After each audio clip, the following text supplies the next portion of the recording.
안녕하세요. 제가 이 글을 쓰기까지 참 우여곡절이 많았네요. 그리고 지금에서야 이런 글을 쓸 수 있게 되었답니다. 제 나이 70이 다 되어가는 여성이에요. 요즘엔 28 청춘이라고들 하죠. 결혼 후 아이를 낳고 행복할 것만 같았지만 불의의 사고로 망막에 손상을 받았고 그 때문에 중추 시신경이 상실되는 바람에 시력을 상실하고 말았답니다. 그럼 여기서 궁금해 하시는 게 어떻게 글을 쓰게 되었냐고요? 지금부터 그동안의 이야기를 해볼까 해요. 처음 눈이 안 보인다는 것을 알았을 때 얼마나 세상을 다 잃은 것 같던지 살고 싶지가 않더군요. 하지만 절 살게 한 건 다름 아닌 자식과 남편이었어요. 그렇게 내 삶을 직접 끊으려고 얼마나 노력을 했는지. 하지만 이 목숨을 끊는 일도 내 뜻대로 되지 않는 일이었어요. 당신 미쳤어? 죽으려고 환장했구나. 나랑 지훈이를 봐서라도 살아야지. 어떻게 그런 죽을 생각을 해? 이기적이야. 당신이 나처럼 시력을 잃어봤어? 갑자기 눈앞이 안 보이는 기분이 어떤 줄 아냐고. 이런 내가 어떻게 살아가겠어? 우리 지훈이 한부모 가정 만들 거야? 어쩜 사람이 그렇게 무책임해? 내가 당신의 눈이 되어줄게. 용기 내서 살자. 여보, 미안해. 내가 무슨 생각을 한 건지. 우리 지훈이랑 당신을 생각했어야 했는데 정말이지 내가 미쳤었나 보다. 걱정하지 마. 눈이 안 보이더라도 당신 절대 불편하게 하지 않을 거야. 그러니까 나만 믿고 우리 헤쳐나가 보자. 알겠지? 불행 중 다행인 건 남편은 저를 위해 살뜰히 본인을 희생했어요. 눈이 안 보이는 저를 위해 늘 눈이 되어 주었고 저의 길잡이가 되어 주었답니다. 그래서 그런지 남편 덕분에 삶을 이어갈 수 있었고 아이가 커움에 따라 눈이 보이지 않아도 행복한 일상들도 있었죠. 아들은 참 모범생이었는데 제 눈이 이러해도 단 한 번도 엇나가지 않고 절 실망시키지 않았어요. 성적은 늘 전교권, 남편에게 듣기론 인물도 점점 피어서 아주 잘생긴 모습이 역력하다고 늘 저에게 말해주었답니다. 우리 지훈이가 또 1등을 했어요. 어머님도 정말 좋으시죠? 이번에 교내 우수상을 받게 될 것 같은데 어머님도 꼭 오셔서 축하해 주세요. 이렇게 우등생 지훈이를 키우신 분이 누군지 정말 궁금하거든요.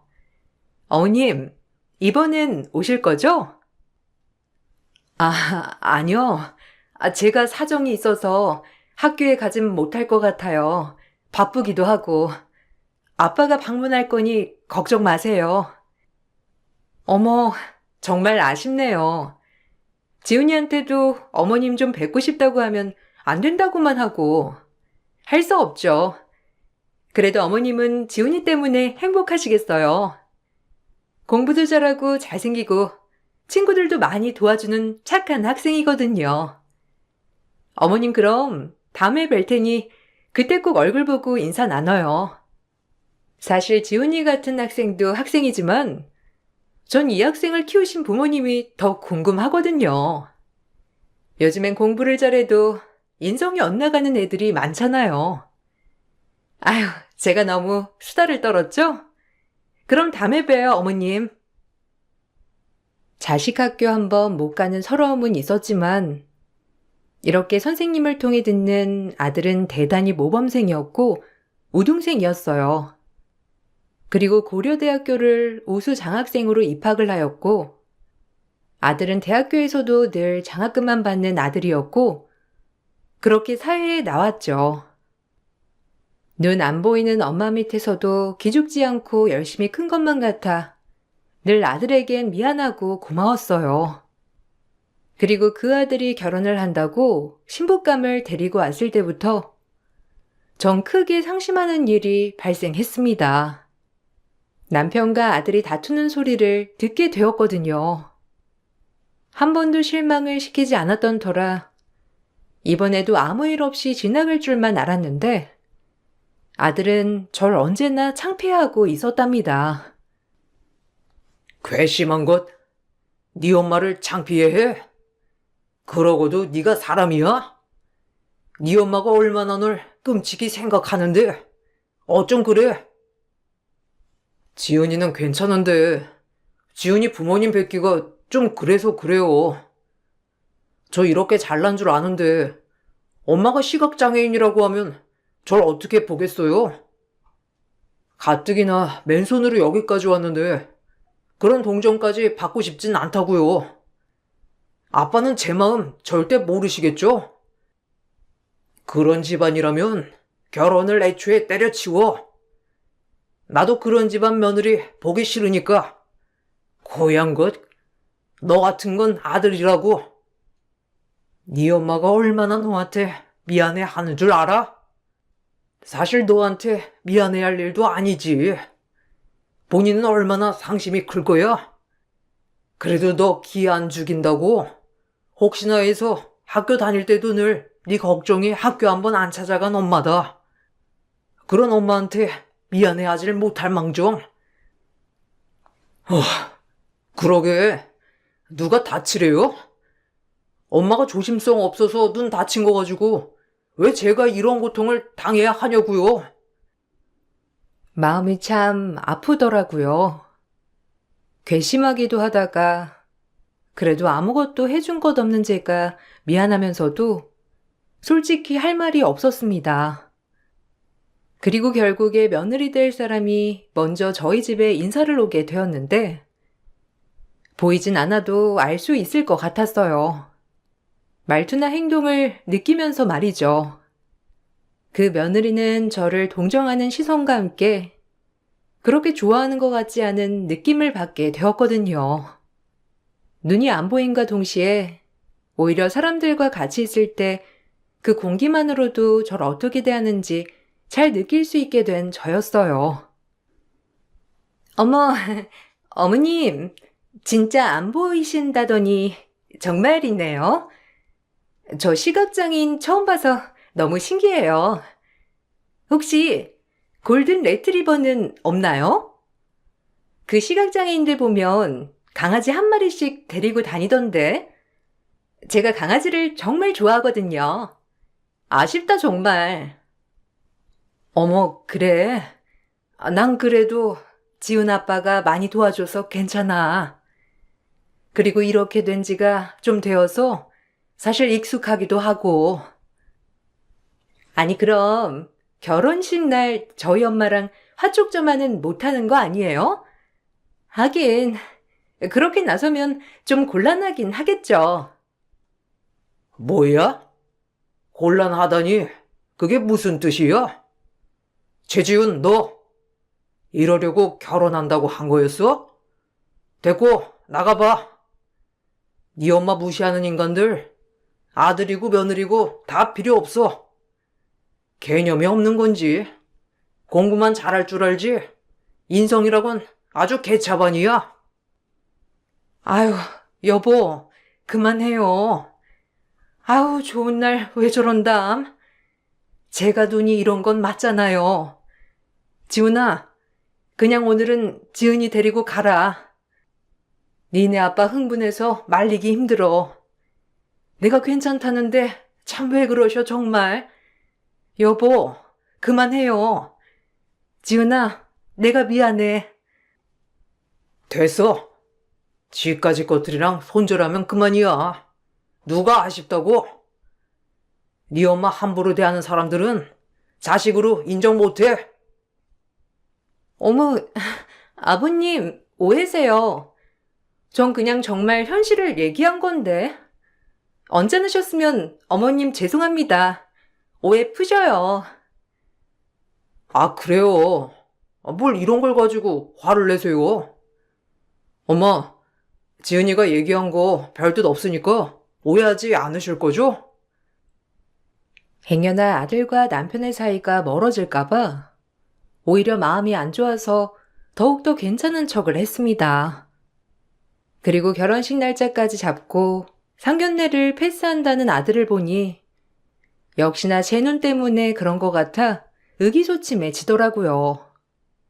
사실 아픈 엄마라 아들에게 미안한 마음밖에 없던지라 참 어찌할 바를 모르겠었어요. 저보다 남편이 더 화가 나 소리쳤지만 남편은 저를 보고 꾹꾹 눌러 참는 모습이 보였고 결혼식 날 눈은 보이지 않았지만 싸늘한 사돈어른들이 눈빛이 느껴졌어요. 아니, 내 딸내미가 나중에 봉양해야 하는 거 아니냐고. 요즘 시대에 각자 사는 건데 혹시나 내 딸한테 기생할까 겁나네. 아, 엄마, 조용해. 들리겠어. 지훈 씨가 절대 그런 일 없다고 했으니까 엄마는 걱정 마. 내가 미쳤어? 시집살이를 하게? 가뜩이나 몸 멀쩡해도 안 하는 게 시집살이인데 눈먼 시어머니 모실 일 절대 없으니까 엄마는 그런 줄 알고 마음 푹 놓으셔. 그래도 지훈 씨 직업은 좋잖아. 변리사에 다정하고 오히려 무조건 내 편이 되어줄 거니까 더 잘 된 것 같아. 그러니까 신경 쓰지 마. 그러게 지훈이만 보면 진짜 나무랄 데 없는데 장인 시어머니 모시느라 네가 고생할까봐 그러지. 에휴. 남들이 그리고 지금 수근덕 되는 것 같아서 아주 얼굴이 화끈거린다 얘. 어쩜 사람한테 다 단점이 있다는데 지훈이는 그게 엄마 되는 사람이네. 저렇게 완벽한 사람한테 어쩜 저런 엄마가 있어? 지훈이도 진짜 안쓰럽다. 어쨌든 너도 행동 잘해. 애써 못 들은 척을 했습니다. 하물며 티라도 나면 남편이 노발대발할 게 또 뻔했기 때문에 꾹꾹 눌러 담아 참곤 했죠.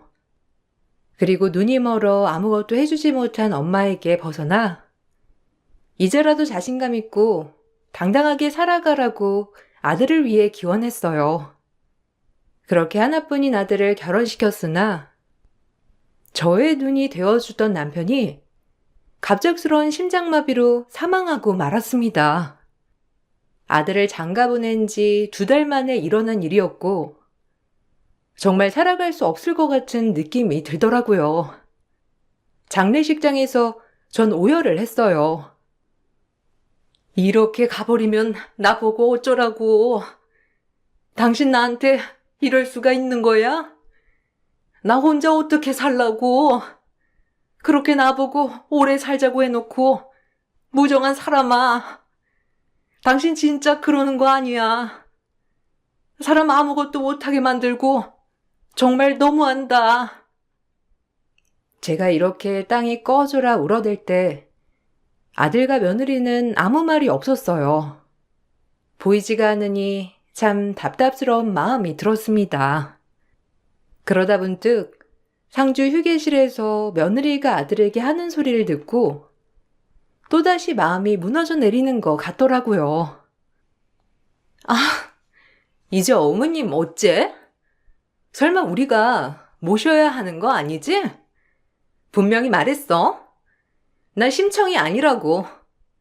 신봉사를 모시는 것도 아니고 멀쩡한 시어머니도 모시기 힘든 마당에 눈 안 보이는 어머니 어떻게 모셔? 절대 못 모시니 그리 알아. 그럼 어쩌냐.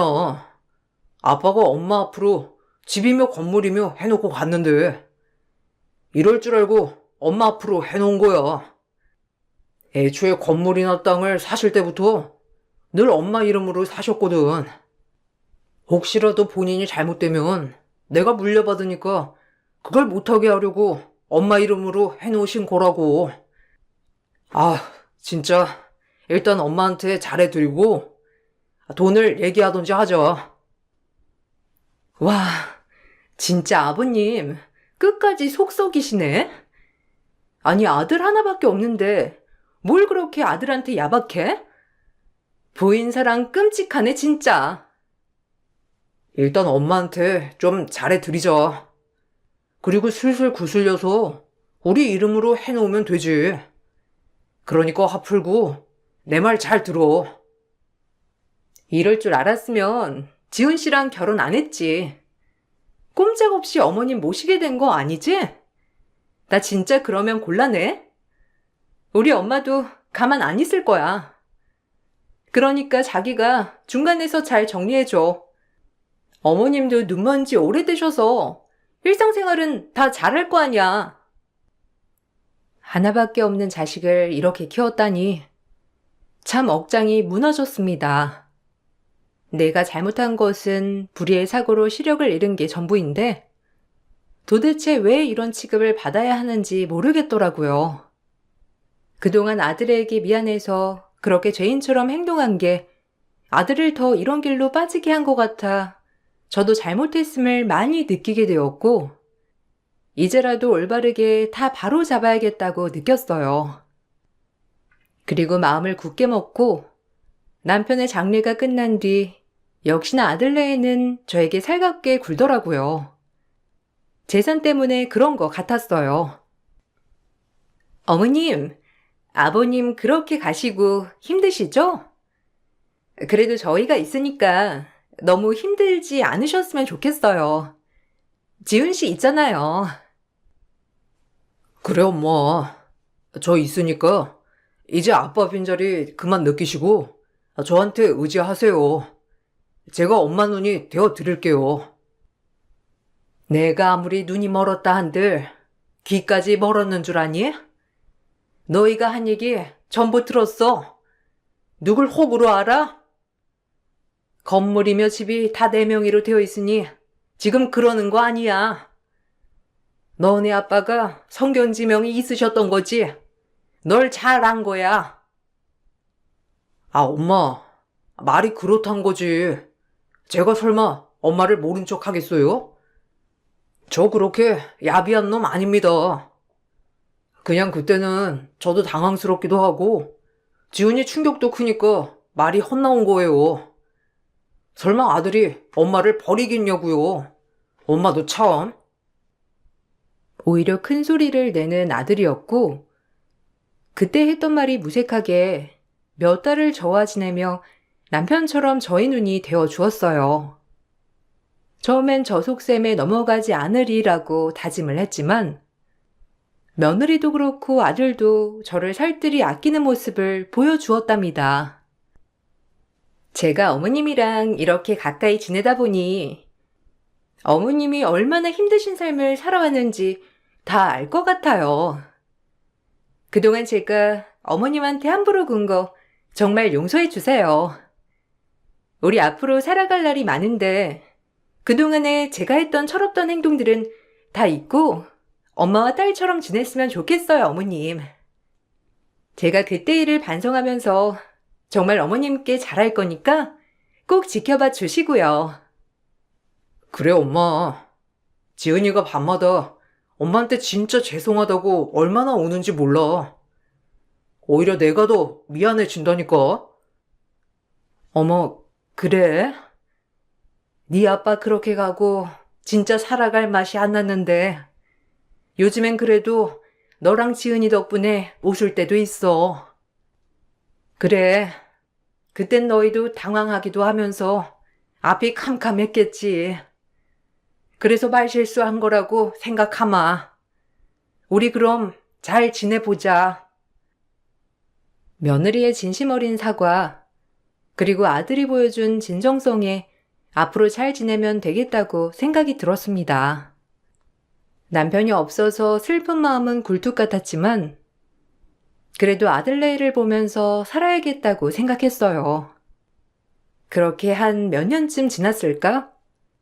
아들네에는 손주를 둘이나 낳았고 그 모습을 보지는 못하지만 들을 수 있다는 것만으로도 행복했습니다.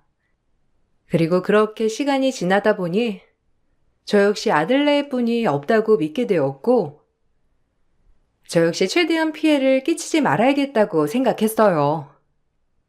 그러던 어느 날 며느리가 신이 난 목소리를 내며 퇴근을 하였고, 곧 회사에서 있었던 일을 주절주절 말하기 시작했습니다. 여보, 나 해외 발령 났어. 연봉도 거의 3천이나 인상됐고, 집도 회사에서 다 구해준대. 완전 절호의 기회지? 우리 애들도 국내에 있는 것보다 해외에 있는 게 훨씬 더 낫잖아. 아무래도 영어 문제도 그렇고, 한국은 좀 그렇지. 아, 그래? 네가 진짜 가고 싶어 했던 데잖아. 근데 어쩌냐. 우리 형편에 갈 수도 없고, 엄마도 이렇게 혼자 계신데, 어떻게 우리만 가? 그렇겠지? 하긴, 내가 이걸 말해야 할까 말아야 할까 고민을 많이 했는데, 아무래도 포기하는 게 맞겠지? 그래, 내 주제에 무슨. 왜? 지은이 해외 나가야 하니? 그 회사에서 너보고 외국에 나가래? 그럼 가야지. 좋은 기회라면서 놓치면 되냐? 애들한테도 얼마나 좋은 기회겠어. 남들은 가고 싶어서 안달난 유학이라는데 회사에서 그렇게 좋은 기회가 왔으면 가야지. 그럼 지은 씨랑 계속 떨어져 지내야 하는데요? 지은 씨는 어머님 두고 절대 못 갈 거 아니에요. 그렇다고 어머님이 언어도 안 되시고 눈도 안 보이는 상태에서 외국에 나갈 수도 없는 노릇이고. 아니에요. 제가 포기하면 되니까 염려 마세요. 좋은 기회가 왔음에도 저 때문에 모든 걸 포기하겠다는 며느리를 보니 마음이 안 좋았어요. 제 장애 때문에 앞날이 창창한 젊은 부부의 기회를 놓치게 할 수 없겠다 싶어 옳은 길인 것 같은 마음으로 아들네를 외국으로 보내기로 마음 먹었습니다. 엄마, 진짜 혼자 계실 수 있겠어요? 아, 물론, 저희가 1년에 한두어 번 정도는 한국에 나올 거지만, 그래도 일 때문에 많이 나오지 못할 텐데, 엄마 혼자 이렇게 두고 가는 게 마음에 걸려서 그래요. 괜찮겠어요? 이제라도 안 된다면 안 갈게요. 아니야. 니들 앞날도 있는데 나 때문에 발목 잡히지 말아야지. 난 남한테 피해 끼치는 거 딱 질색이다. 나 혼자도 충분히 여기 있을 수 있으니까 너희는 외국으로 나가.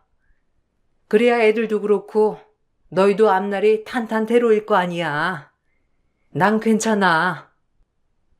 하나뿐인 가족을 외국으로 보내기가 쉽진 않았지만 그래도 모두를 위해 결정한 결과였어요. 그렇게 아들네에는 이민을 가게 되었고 전 그렇게 혼자 남게 되었습니다. 혼자 남게 되니 먼저 간 남편도 참 그립고 그가 많은 생각을 하게 되었어요. 엄마, 저희 외국에 도착했는데 생각보다 돈이 엄청 드네요. 혹시 도와주실 수 있어요? 애들도 여유롭게 키워야 하고 아무래도 동양인이라 차별받지 않으려면 어느 정도 자본으로 좀 털을 잡아놔야 할 것 같은데 엄마가 도와주시면 안 돼요? 아, 그래? 얼마가 필요하니? 건물이며 땅은 뭐 팔면 그만인 거고 내가 뭐 혼자 살면서 쓸 데도 없긴 하잖아. 도와줘야지. 우리 손주들이 거기서 잘 지내려면 이것밖에 더 있어. 얼마 필요한지 얘기하고 은행에 가서 돈 붙여줄게. 아, 고마워요. 역시 엄마밖에 없어. 아, 참 외국에서 살아남기가 쉽지 않네요. 그래도 이왕 왔으니 열심히 해서 엄마도 모셔올게요. 아들네에는 도착하자마자 돈이 필요하다고 했고 전 당연히 외국에서 살면서 어느 정도 자본은 필요할 거라 생각했기 때문에 아들네를 위해 땅을 하나 팔아 돈을 붙여주었답니다. 그저 손주들이 걱정 없이 살 수 있었음에 해서요. 그렇게 몇 달이 흘렀을까? 혼자 사는 삶도 익숙해져만 갔고 이 삶에 적응해서 살고 있었어요. 아들네에는 바쁜지 그러고선 연락이 통 없었지만 본인들도 아주 적응하느라 고달프구나 라고만 생각하고 있었습니다. 하지만 분리수거를 하려고 밖에 나갔을 때 저를 본 경비원이 건네던 한마디가 제 머리를 강하게 치면서 혼란스러운 마음이 들더라고요. 아이고, 안녕하세요. 오랜만에 나오시네요. 608호는 대가족이라 든든하시겠어요? 요즘엔 누가 시부모랑 살려고 하나요? 네? 그게 무슨 말씀이세요? 대가족이라니. 도통 무슨 말씀인지 못 알아듣겠네요. 혹시 뭐 보신 거라도 있으세요? 아니요. 말 그대로 대가족이시잖아요. 그게 부러워서 그럽니다. 저희 자식들은 명절에 끼케야 얼굴 한번 비추는데 말이에요. 아들네에 이민 가고 장님인 나 혼자 지냈는데 경비원이 건네던 한마디로 인해 뭔가 이상함을 느꼈습니다. 경비원이 해준 얘기를 듣고 참 어이가 없으면서 어떻게 해야 할까 싶은 마음이 들더라고요. 오히려 그땐 정신이 번뜩 차려졌어요. 한참을 어떻게 할까 고심하던 그때 주변 사람들이 하는 얘기를 듣고 망막 이식 수술을 결심하게 되었어요. 아직 건강보험이 적용되지 않아 정말 비싼 수술이었지만 전 이 나이를 먹고서야 하겠다고 결심을 했어요. 마침 국내에서도 수술 사례가 늘고 있었고 남편이 남겨주고 간 유산들이 있었기 때문에 그중 일부를 팔아 수술을 하기로 마음을 먹었답니다. 마음을 먹으니 일은 일사천리로 진행이 되었고 전 그렇게 수술과 재활을 거쳐 빛의 유무만 구분할 수 있는 정도에서 큰 글자 정도까지 읽을 수 있는 수준이 되었어요. 오랜만에 이렇게 모든 걸 보게 되니 감회가 새로우면서 남편이 생각났습니다. 모든 수술 기간과 재활을 마치는 동안 전 단 한 번도 집에 가지 않았어요. 근처 원룸 하나를 얻어 병원에서 왔다 갔다 생활을 했거든요. 그리고 큰 글씨가 보일 정도가 되었을 때 집에 도착을 했고 엘리베이터에서 내리는 순간 옆집에서 아들네가 저희 집에 들어가서 아무렇지 않게 생활을 하는 것을 보고 말았습니다. 그리고 제 모습을 보고 아무런 소리도 내지 않고 조용히 다시 옆집으로 들어가더라고요. 아무리 생각해도 이해가 가지 않았고 결국 제가 내린 결론은 아들네에는 제가 버거운 나머지 외국으로 이민을 간다는 핑계로 절 내치려 했고 사실상 이민은커녕 바로 옆집에서 지내면서 아예 저와 모른 척 살아가고 있었다는 거예요.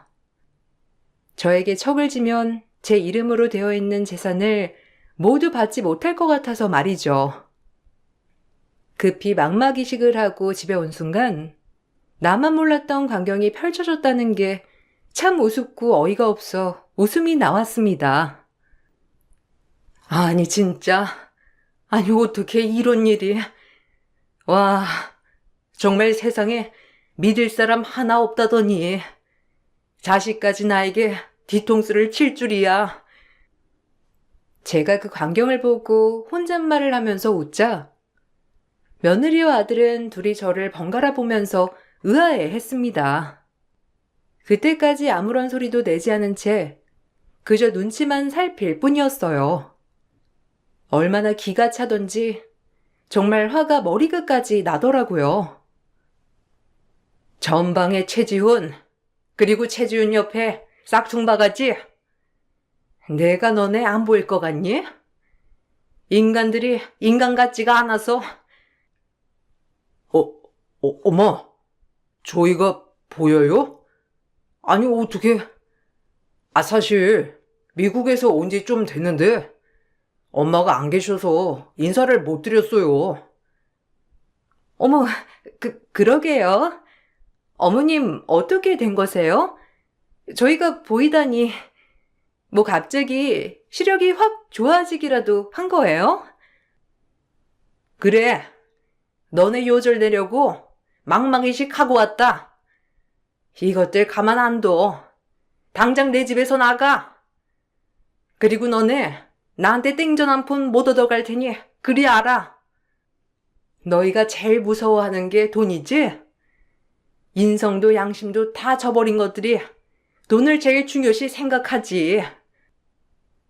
제 말에 기겁한 아들내였고 며느리는 오히려 큰 소리를 치기 시작했어요. 저런 걸 며느리라고 허락한 제 자신이 정말 미웠지만 이미 엎질러진 물이니 절대 기죽지 말고 싸워 나가야겠다고 생각이 들었어요. 뒤에서 눈수술을 하고 와서 우릴 시험해? 어머님이 더 너무한 거 아닌가요? 애초에 수술을 한다면 말을 해야지. 뒤에서 우리 지켜보고 재밌었죠? 저도 어머님한테 농락당한 것 같아서 기분이 매우 언짢거든요? 사람이 어쩜 그래요? 농락? 너네가 미국 간다고 하고 옆집 얻어서 우리 집 왔다 갔다 한 건 어쩌고? 경비원이 오죽하면 대가족이라고 하겠어? 그래 놓고 나 모시기 싫으니 없는 척 숨어 지내? 돈은 돈대로 뜯어내고 나 너희 절대 못 봐줘. 이제 끝이고 너네가 살고 있는 집도 뺄 거니까 그리 알아. 어디 니네 월급으로만 살아봐. 욕심 많은 나쁜 것들 같으니. 네가 아들인 게 참담하고 끔찍하다. 너 같은 걸 낳고 내가 미역국을 먹었으니 정말 한탄스러워. 두고 봐라. 너희 용서 절대 안 할 테니까. 엄마, 일단 좀 생각 좀 해보세요. 솔직히 장애인 엄마 모시기가 쉬운 줄 알아요? 요샌 다 양로원 보낸다고요. 그래도 몇 년 동안 모시고 살았는데 어쩜 그렇게 매몰차게 그래요? 그럼 자식한테 재산 반은 떼어줘야죠. 그래야 공평한 거 아니에요? 이제야 본색을 드러내는구나. 다름 아닌 돈 때문에 날 데리고 있었던 거겠지. 절대 못 줘. 네가 뭔데 부모 재산을 탐내. 아들과 하고 싶지 않았던 법정 싸움을 이어갔고 아들내애가 미국에 간다고 거짓말을 하고 자본을 뜯어낸 것을 경위로 반환 소송을 걸었습니다. 아들내애는 제가 좋아서 준 재산을 왜 반환을 해야 하냐며 거칠게 항의했고 생각보다 이 사태를 증명해내기란 쉽지 않았어요. 하지만 제가 미국에 간 줄 알고 보낸 돈들과 그동안 저를 지켜본 사람들, 그리고 아들네의 태도 때문에 법정에선 저의 편을 들어주었습니다. 재산 반환은 아니었지만 저를 버리려고 했음이 분명했기 때문에 정신적 피해를 입혔다는 죄목으로 위자료를 주어야 했어요. 그럼에도 아들네에는 분해하였고 그 모습을 보니 마음이 찢어졌습니다. 이제야 속이 시원해요? 부모가 돼가지고 해준 것도 없으면서 있는 돈까지 뜯어가니까 속이 편하냐고요? 진작 수술해서 그럼 나 덜 쪽팔리게 하지. 왜 장님이 돼가지고 날 이렇게 만들어요? 나 나쁘다고 할 거 전혀 없어요. 그땐 이런 수술이 없었어. 내가 장님이라 너한테 해준 건 없었지만 그래도 늘 너만을 위해 네가 제일 잘 되라고 빌고 또 빌었다. 해주는 게 없는 애미라 네가 밤잠 못 자고 공부할 땐 같이 밤새면서 힘이 돼주려고 했고 너만을 생각해서 이악 물고 살았어. 그래, 너한텐 많이 모자라는 어미라고 할 수 있겠지. 그러니 이쯤 손절하는 게 맞다 싶어. 내가 죽어도 장례식에 오지도 말고 앞으로 네가 알아서 살아. 네가 그렇게도 창피하는 엄마니까 다신 보지도 말고 엮이지도 말자. 엄마 앞으로 되어 있는 재산은요. 그 재산은 줘야 할 거 아니에요? 엄마가 자식이 나 말고 또 누가 있는데. 진짜 엄마도 아니야. 넌 내 자식도 아니야. 네가 자식이라면 엄마 돈만 생각할 수 있어? 너나 나나 비차일반이고 이제 연락 말거라. 전 이 한마디만 하고 나섰는데 그럼에도 아들네에는 억울했는지 매일같이 집에 찾아와 무력을 쓰고 재산을 내놓으라고 압박을 하였고 너무 괘씸한 나머지 전 경찰에 고소와 함께 접근 금지 명령을 내렸어요. 그러니까 찾아오지 않더라고요. 그 후엔 제 친구 아들로 인해 이 소문이 퍼져 페류나라고 낙인이 찍혀 회사도 간두고 말았다고 했어요. 회사를 간두고 나서야 며느리는 저에게 두 손이 발이 되도록 빌기 시작했는데 아마 그 비는 것도 오로지 저들을 위해 비는 거였지만 말이죠. 한번 이렇게 마음의 상처를 얻고 나니 아들네이가 하는 행동들이 못 믿었게 느껴지더라고요. 솔직히 눈 안 보이는 저를 이렇게 내버려 둔 게 고려장이나 다름없다고 생각했기 때문에 정말 마음속의 상처를 많이 받게 되었거든요. 치유가 되지도 않았고요. 저희가 잘못했어요. 그러니까 한 번만 용서해 주시면 안 될까요? 어머님보다 훨씬 어리게 산 저희니까 생각이 짧을 수도 있죠. 이제 와서 내 눈도 이제 보이겠다. 너는 회사도 못 다니겠다.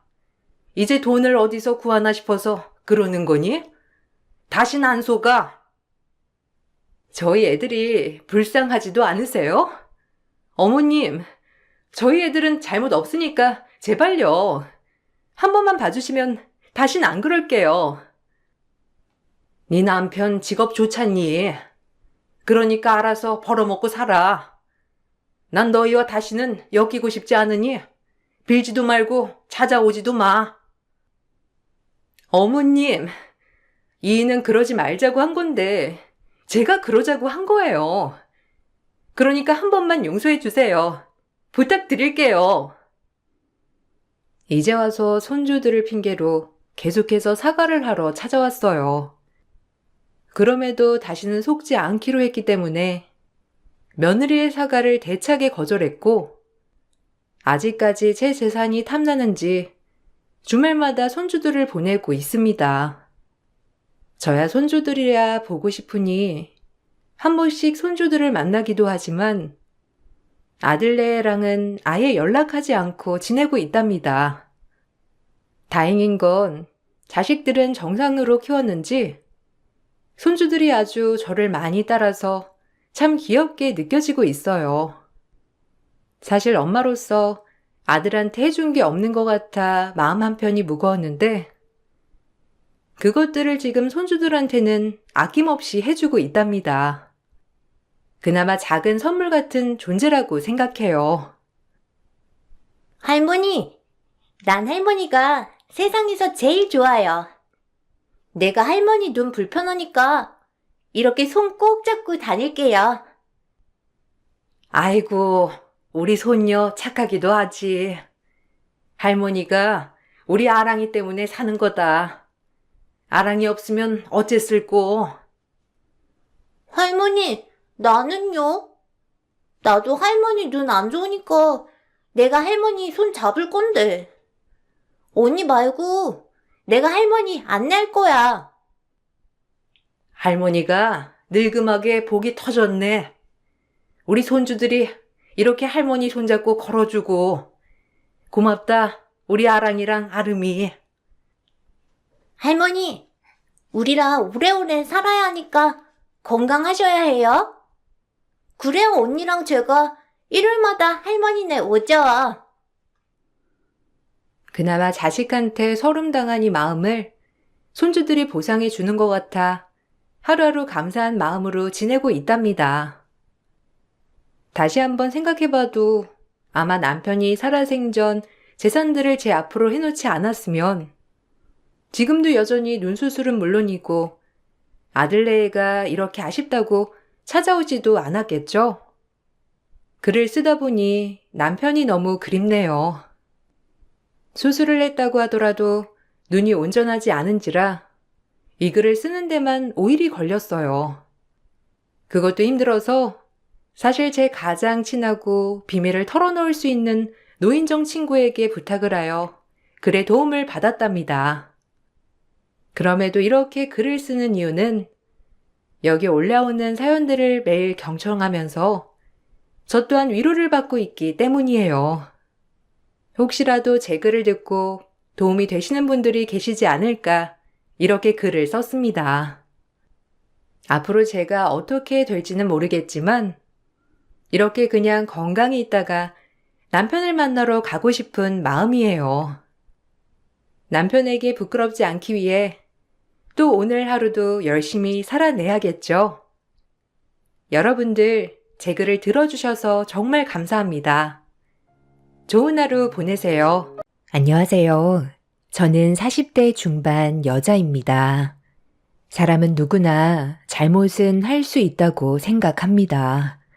본인들도 충분히 바로잡을 수 있는 기회가 있다는 걸 알면서도 돌아가지 않으려는 이기적인 행동들 때문에 저는 그 사람들을 도저히 용서할 수가 없었습니다. 결혼 생활한 지 15년 만에 이혼 서류에 도장을 찍을 수 있었고, 현재는 법적으로 아무 상관없는 남이 되어버렸는데, 너무 오랜 기간 참아오는 동안 그 인간들에게 너무 많이 시달려서 그런지 아직까지도 정신이 온전히 회복이 되지 않았습니다. 제가 사연을 신청하게 된 이유는 저희 엄마가 2년 전에 대장암을 진단받았을 때부터 시작이 됐는데요. 그때 당시 3기 초반이라 항암 치료만 꾸준하게 잘 치료해도 어느 정도 희망이 있다는 말을 들었었어요. 그래서 엄마는 병원에서 시키는 건 뭐든 다 했었죠. 어렸을 적 아빠가 건설 현장에서 추락사고로 세상을 떠나시는 바람에 엄마와 단둘이 정말 열심히 살아왔었어요. 그동안 온갖 고생 다 하고 이제야 어느 정도 안정적인 생활을 할 수 있었는데 엄마의 대장암 소식은 저에게 엄청난 절망으로 다가왔어요. 엄마도 저 혼자 남겨지는 건 원치 않는다며 어떻게 해서든 회복을 하시려 했지만 병마와 싸우는 게 생각했던 것보다 많은 어려움들이 있었습니다. 체력적인 소모도 커서 시간이 지날수록 엄마가 점점 지쳐가는 모습을 지켜볼 수밖에 없었어요. 좋아질 수 있는 희망이 있다던 의사의 말과 다르게 예상하지 못했던 상황들이 계속해서 터져 나왔어요. 수술로 암을 제거하고 어느 정도 숨 좀 쉴만 하면 다른 곳에서 또 암이 발견이 되는 일이 반복이 되었습니다. 저희 엄마의 몸에서 계속해서 나타나는 암세포가 혈액을 타고 장기 여러 곳을 돌아다니는 게 제일 큰 걱정거리였어요. 언제 어디에서 또다시 발병이 될지 아무도 모르는 상황이었죠. 면역력까지 떨어지다 보니 엄마의 몸에서 암세포는 활개를 치며 돌아다녔고 어떻게든 이겨보려 악착같이 항암 치료를 받았는데도 달라지는 건 전혀 없었습니다.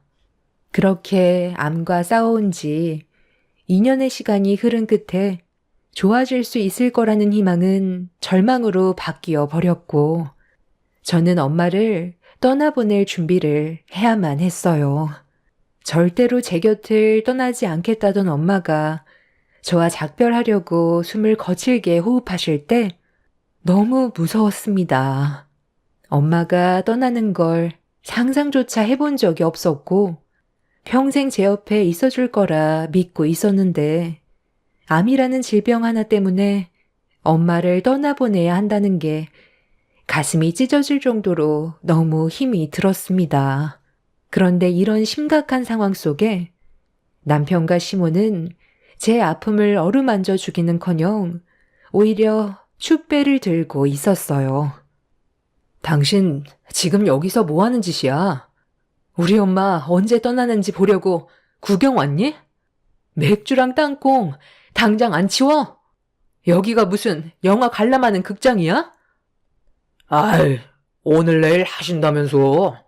벌써 사흘째야. 오늘도 저러다 하루 넘기시겠지. 나는 뭐 이러고 싶어서 그런 줄 알아? 지루하니까 땅콩이라도 씹으면서 보려는 거야. 그래, 맞다. 오늘 넘기면 5일째잖아. 의사 말로는 세상을 떠나고 싶지 않아서 정신줄을 놓지 않고 있다던데. 너를 두고 먼저 떠나는 게 얼마나 싫으면 저러겠니? 이것만큼 지루한 것도 없다. 저기요, 사돈. 고통스럽게 명줄 붙잡고 있지 말고 이제 그만 떠나세요. 저희들도 생각해줘야죠. 하루 이틀도 아니고 이게 뭐예요? 저희도 이젠 너무 지치고 지겨워서 맥주 한 잔에 땅콩 먹고 있습니다. 제 말 들리시죠? 신체 부위에서 기가 제일 늦게 멈춘다면서요. 눈 감고 숨만 헐떡거린 지 벌써 4일째입니다. 저희 더 힘들게 하지 마시고 이제 그만 세상에 미련 버리세요. 내가 봤을 때 오늘도 저런 식으로 버티다가 하루가 또 지나갈 것 같다. 에휴, 그러게요. 맥주 한 병 가지고는 안 되겠는데요. 밑에 편의점에서 좀 더 사와야 할 것 같아요. 제가 어르신들한테 듣기론 건강식품을 많이 챙겨 먹으면 세상 떠날 때 숨이 잘 안 끊겨서 고통스럽게 떠난다던데. 장모님이 평소에 건강 생각해서 그런 식품들 엄청 챙겨 드셨나 보네. 그러니 저렇게 눈만 감고 버티시지. 저는 개념 없는 두 모자의 얼굴을 보고 싶지 않아 다 필요 없으니까 나가시라며 소리를 질렀어요. 남편과 시모는 화가 난 제 모습에 당황하면서 자리를 피했지만 좀처럼 화가 가라앉지 않았어요. 하루 이틀도 아니고 남편과 시모의 행동은 저를 너무 힘들게 만들었어요. 저는 엄마가 떠난다는 것 때문에 정신적인 충격이 상당한데 두 모자는 이런 상황을 즐기고 있었습니다. 그동안 저희가 얼마나 많이 도와줬었는데 엄마가 떠날 때 보인 두 모자의 모습은 제 화를 더 키웠고 이 일이 마무리되면 두 사람과의 인연도 정리할 생각을 가지고 있었어요. 인생에 필요 없는 사람들과 함께할 이유가 없다고 결정을 하게 되었죠. 숨 넘어가는 사람 앞에서 맥주와 땅콩을 사가지고 와서 먹고 있을 땐 당장이라도 두 모자의 머리채를 잡아버리고 싶을 정도로 화가 많이 났었습니다. 엄마의 마지막 순간에 안 좋은 모습 보여드리고 싶지 않아 최대한 이성을 놓지 않기 위해 두 모자를 내쫓았는데 집으로 돌아간 줄 알았던 그 인간들이 잠깐 화장실을 가려고 병실 밖을 나왔을 때 비상계단으로 향하는 모습을 보게 되었습니다. 왜 병원에서 맴돌고 있는지 이해하지 못한 저는 한마디 하려고 비상계단 문을 열었는데 두 모자의 대화에 깜짝 놀라 입을 다물지 못할 정도로 경악을 했어요. 너무 충격적인 대화라 온몸에 소름까지 돋았습니다. 대장암은 유전적인 요인이 상당하다던데. 애미는 아직 몸에 이상 없다디? 이왕이면 안 싸돈 세상 떠날 때 같이 가면 장례를 2번 안 치러서 상당히 편할 텐데. 그래야 그 식당 우리가 가져갈 수 있을 거 아니야. 언제 떠날지도 모르는 며느리 목 빠지게 기다리는 것도 참 그렇네. 무슨 방법 없니? 식당을 우리 걸로 만들 방법 정말 없는 거야? 사돈이 떠났으면 그 식당 며느리한테 자동으로 넘어갈 텐데 명의를 너로 변경할 수 있게 계획 좀 세워봐라. 돈 되는 건 우리가 가져가야지. 저도 생각을 안 해본 건 아닌데요. 저 사람이 장모님 식당을 저한테 줄 이유가 없잖아요. 저도 식당 일을 같이 도와서 하는 입장이긴 했어도 저는 혈육이 아니라서 얻어갈 수 있는 게 아무것도 없더라고요. 그래서 제가 보상받을 수 있는 방법을 좀 생각해 봤는데 이거 어떤 것 같아요? 차라리 이게 더 속 편하지 않아요? 다른 말은 다 들렸는데 마지막에 남편이 뱉은 한마디는 제 귀에 들리지 않았어요. 시모의 귀에 대고 속삭이는 바람에 어떤 계획을 가지고 있는 건지 알 수가 없었습니다.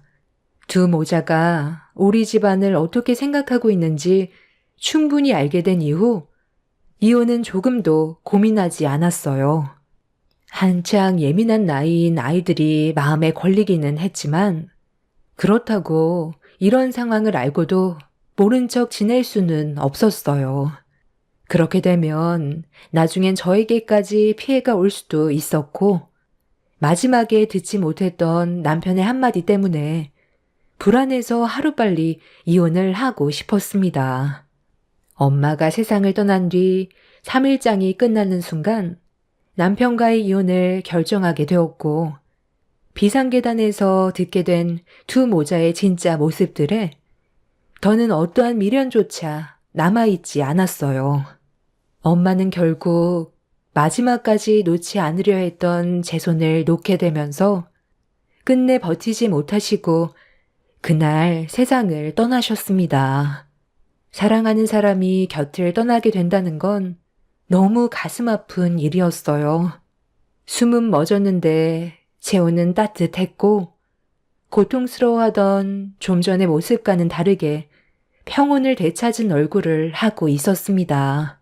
아무리 엄마를 외쳐 불러도 깊은 잠에 빠지셨는지 더 이상 어떠한 움직임조차 없었어요. 그렇게 한참 동안 점점 굳어가는 엄마를 끌어안은 채 마지막으로 했던 말은 그동안 고생했고 사랑한다는 말이었어요. 아빠가 세상 떠난 뒤 먹고 살기 위해 앞만 보며 열심히 살아왔던 엄마의 세월이 담긴 거칠고 굽어진 손은 눈물을 멈추지 않게 만들었어요. 제가 옆에서 엄마의 일생을 모두 봤기 때문에 엄마를 떠나보내는 게 더 힘들었던 것 같아요. 그렇게 눈물로 엄마의 3일장을 치르기 위해 정신없이 준비하고 있는데 엄마가 떠난 소식을 접하게 된 남편과 시모가 장례식장에 고개를 내밀었습니다. 이미 그 인간들이 어떤 마음을 가지고 옆에 있는 건지 알기 때문에 상대하고 싶지 않아 아무 말도 하지 않고 있었습니다. 에휴, 끈질기게 버티더니 그래도 5일은 못 넘기고 가버렸구만. 어차피 떠나게 될 거. 왜 이렇게 세상에 미련을 가져서 여러 사람 힘들게 한 거야? 진작 떠났으면 벌써 3일장 치렀을 텐데. 하여간 갈 때까지 속 썩이는구만. 요 며칠 신경 쓰여서 끼니도 제대로 먹지 못했는데 오래간만에 육개장에 밥 좀 말아 든든하게 먹어야겠다.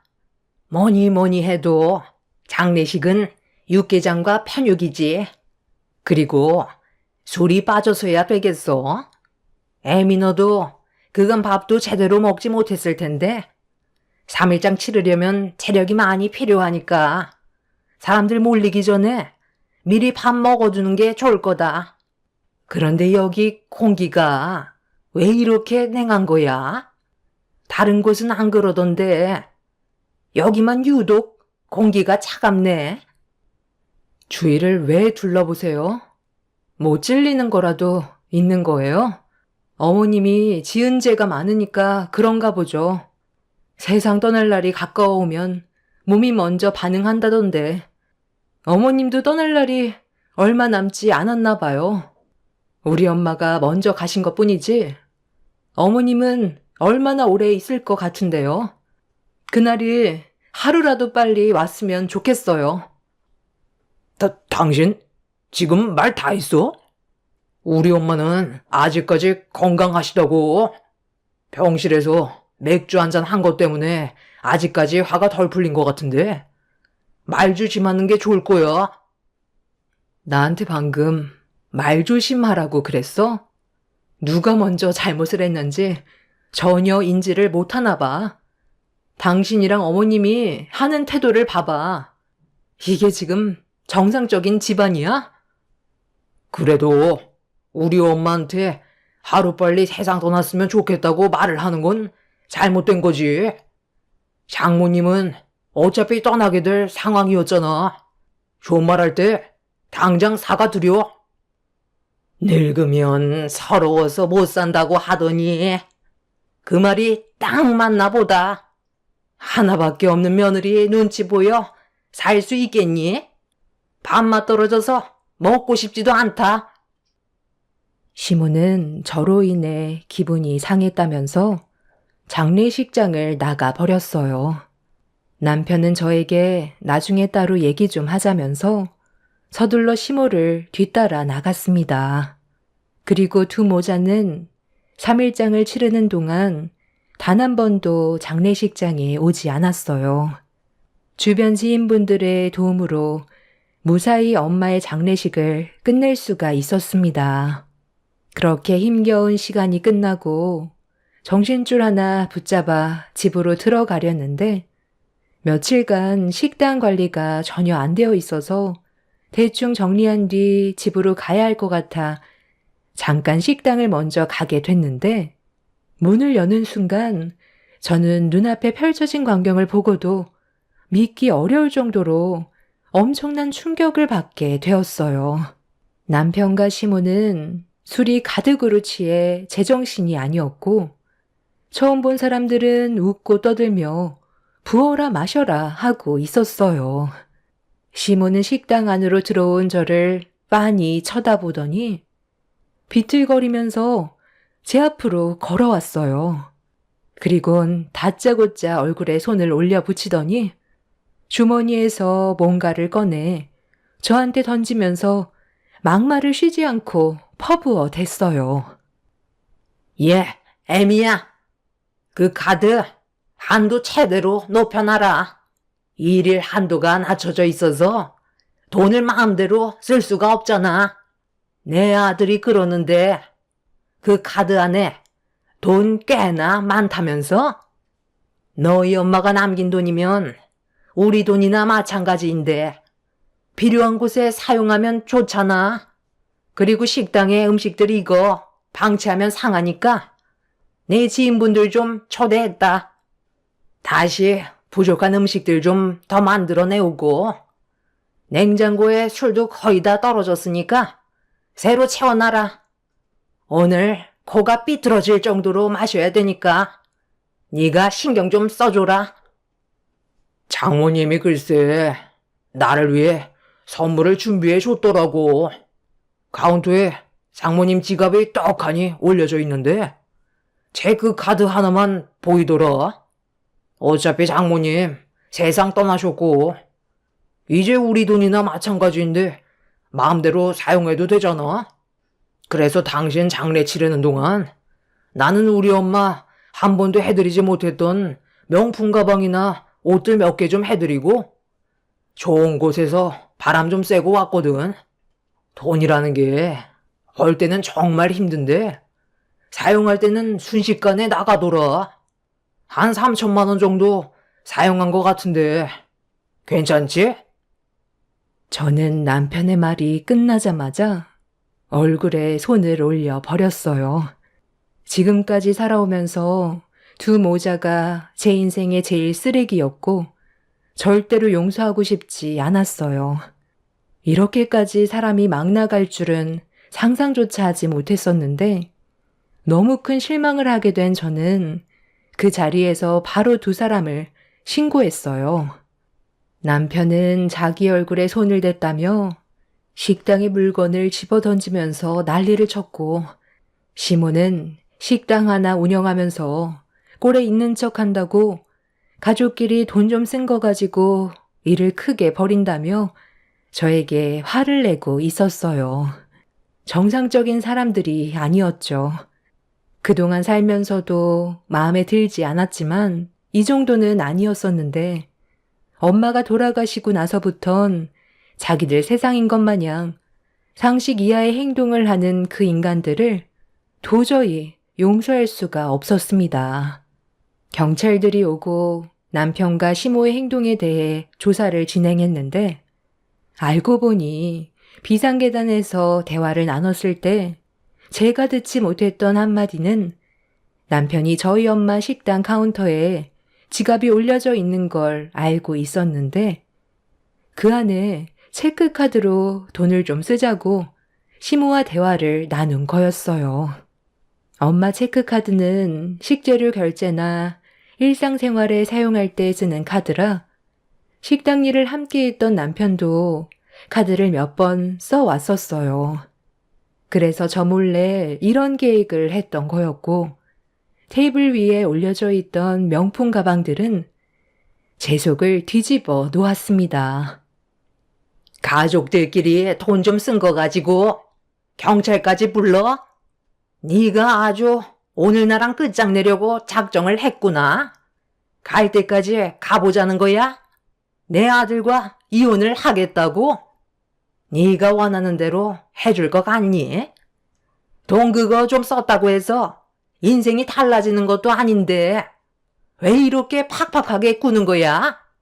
사돈 떠난 게 우리 잘못은 아니잖아. 지금 힘든 거 충분히 알겠는데 살면 또 사라진다. 시간이 알아서 모든 걸 다 해결해 줄 거고 다시 제자리를 잡을 건데 시애미가 지금까지 살면서 명품 가방 한번 구경 못 해봤다고 아들이 큰맘 먹고 결제해 줬는데 이 정도는 눈 감아 줄 수 있는 거잖아. 그리고 그동안 우리 아들이 식당 일 하면서 얼마나 고생이 많았니? 그 고생한 만큼 보상이라 생각하는데 뭐가 잘못됐다는 거야? 지인들 식당에 초대할 수도 있는 거지. 안 써돈 있을 때 눈치 보여서 사람들 초대도 못했었다. 무상으로 일해줬으면 당연히 그에 따른 보상을 받아야 되는 건 당연한 거잖아. 당신만 입이야? 나도 힘들게 일한 만큼 월급 받아 돈을 쓰고 싶었다고. 진짜 너희들은 말로 해선 안 될 것 같다. 우리 엄마한테 돈을 받을 처지라고 생각해? 그게 그동안 불만이었다고? 시아버지가 노름 때문에 사고치고 도망치다가 사고로 세상 떠나신 게 벌써 6년이나 됐어. 아직까지 빚이 산더미인 거 몰라? 네가 우리 엄마 식당에서 일하는 동안 매달 그 돈 빚 갚는데 전부 꼬라 박은 거 알면서 지금 그런 말이 나와? 한두 끝도 없이 주는 거에 감사하게 생각하기는커녕 오히려 돈을 안 줘서 불만이었다고? 그래서 내 허락 없이 식당에 함부로 들어오고 돌아가신 우리 엄마 카드로 저딴 쓰잘머리 없는 명품 가방이나 사고 있어? 아주 두 모자가 쌍으로 정신이 나갔네. 둘 다 콩밥 먹어봐야 정신 차리지? 저는 그날 이후 남편과 이혼 소송을 준비했고 두 모자에게 법적 처벌을 내리기 위한 준비를 했어요. 화가 머리끝까지 올라온 저는 두 모자를 절대로 용서하고 싶지 않아 이름 있는 변호사와의 상담을 통해 법적 자문을 구했고 오랜 시간 상담한 결과 두 모자는 타인의 분실카드 횡령죄와 타인의 카드를 부정한 방법으로 사용한 죄, 그리고 타인의 소유의 카드를 자신의 소유인 것처럼 속이고 사용한 점에 대해 처벌을 내릴 수 있다는 걸 알게 되었습니다. 점유물 이탈 횡령죄, 여신 전문 금융업법 위반 사기죄, 거기에 더해 엄마의 식당에 허락 없이 들어와 자기 식당인 것 마냥 함부로 이용한 것과 제 얼굴에 손을 댄 행동들, 식당 물건들을 집어던진 기물 파손죄, 영업 방해 등등 할 수 있는 건 전부 다 포함시켰습니다. 뒤늦게 자신들이 한 행동에 대해 상황이 심각하게 흘러가고 있다는 걸 인지하게 된 두 모자는 그제서야 사태를 수습하려고 저와 좋게 합의를 보려고 했어요. 반성은커녕 자신들이 저지른 잘못에 대한 처벌 수위를 낮추려는 행동들이 저를 더 화가 나게 만들어 저는 어떠한 합의도 하지 않고 그대로 밀어붙였습니다. 그러자 시모가 울며 불며 애원을 하기 시작했어요. 아이고, 내가 이 나이에 징역을 산다는 게 말이 되니? 그냥 좋게 합의 보면 안 되겠어? 그동안 우리가 했던 잘못 충분히 뉘우치고 있다. 그러니 좋게 정리하자. 원하는 대로 내 아들과 이혼했잖아. 서로 안 좋은 감정만 남긴 채 끝내면 나중에 손주들 보기에도 얼마나 창피한 일이야. 애들 한참 민감할 나이에 애비랑 할미 옥살이가 웬 말이야. 애비가 징역을 산다고 하면 애들이 얼마나 마음 아파하겠어? 나도 이 나이에 징역이 웬 말이니? 그곳에서 어떻게 견디면서 살아갈 수 있겠냐고. 한 번만 용서해다오. 왜요? 징역 사는 게 많이 두려우세요? 그럼 처음부터 잘했어야죠. 이제 와서 빈다고 달라질 건 아무것도 없어요. 내가 받은 상처가 치유되려면 당신이랑 그 인간이 내 두 눈앞에서 처벌을 받아야 한다고요. 저는 절대 합의 없으니까 들어가서 거기서 생을 마감하던 달게 받으세요. 거기에서도 살면 다 사라져요. 사람은 새로운 환경에서도 빠르게 적응한다면서요. 제가 듣기론 최대 8개월 정도 징역을 받을 것 같다던데 너무 짧아서 1년까지 밀어보려고요. 마음 같아선 평생 나오지 못하게 하고 싶지만 법이라는 게 제 마음대로 되지 않잖아요. 아마 그 인간은 형량이 좀 더 길게 나올 거예요. 저희 엄마 집에 무단 침입해서 금품까지 빼갔었잖아요. 수사하던 도중 밝혀졌는데 이건 모르고 있었죠? 그 인간 차에서 엄마의 금품들과 돈 되는 물건들이 나왔다고요. 우리 엄마가 떠나셨는데 위로를 해주기는커녕 머릿속에는 돈 될 만한 물건이 뭐가 있는지 그것부터 생각했지 뭐예요. CCTV에 촬영된 날짜가 저희 엄마 장례가 시작되자마자 행동으로 옮겼더라고요. 당신들 때문에 우리 집안이 무너졌는데 당연히 당신들도 무너져야지. 그리고 우리 애들 걱정 당신이 할 필요 없어. 이미 내가 당신들이 어떤 사람들인지 벌써 다 말해줬거든. 아마 2번 다시 얼굴 볼 일은 없을 거야. 내가 정말 마지막으로 원하는 건 당신이 평생 가슴 아파하며 땅을 치는 날이 왔으면 좋겠어. 그렇게 두 모자는 법적인 처벌을 피해갈 수가 없었어요. 시모는 7개월의 형을 받게 되었고 남편은 1년의 징역을 살아야만 했어요. 그런데 얼마 전에 시모의 출소를 앞두고 전혀 예상하지 못한 소식을 접하게 되었습니다. 전 남편이 징역살이를 하다가 갑자기 쓰러져서 병원에 옮겨졌는데 췌장암 말기 판정을 받았다는 소식을 듣게 되었습니다. 이런 상황을 시모도 알게 돼서 출소를 앞두고 난리를 피다 교도관에게 물리적 힘을 가해서 형량이 몇 개월 더 늘어났다는 소식을 들었어요. 그리고 아직 애들한테도 아빠가 췌장암이라는 걸 알려주지 않았습니다. 현재 학업에 열중하고 있는 이런 상황들 때문에 상당한 지장이 생긴 상황 속에 암이라는 말을 하게 된다면 아이들이 많이 힘들어질 것 같아 아직 아무 말도 하지 않고 있어요. 징역을 살다가 다시 나온 남편이 아마 먼저 저에게 도움을 청하려고 움직일 게 뻔한데 피곤한 일이 생길까봐 서둘러 이사를 해야 될 것 같습니다. 집부터 알아보는 게 급선무인 것 같아요. 애들 핑계로 또다시 저에게 거머리처럼 붙을 테고 금전적인 요구를 하겠죠. 그 인간들이 저지른 금전적인 손해는 전부 다 보상을 받긴 했지만 최장한 핑계로 힘겹게 돌려받은 돈을 다시 토해내고 싶지 않습니다. 이미 이혼을 했는데 애들 아빠라는 이유 하나로 저희 엄마가 한평생 고생해서 모은 돈을 전 남편한테 사용하고 싶지 않아요. 어차피 최장한 말기면 가망도 없는 건데 시간을 연장할 필요는 없다고 생각해요.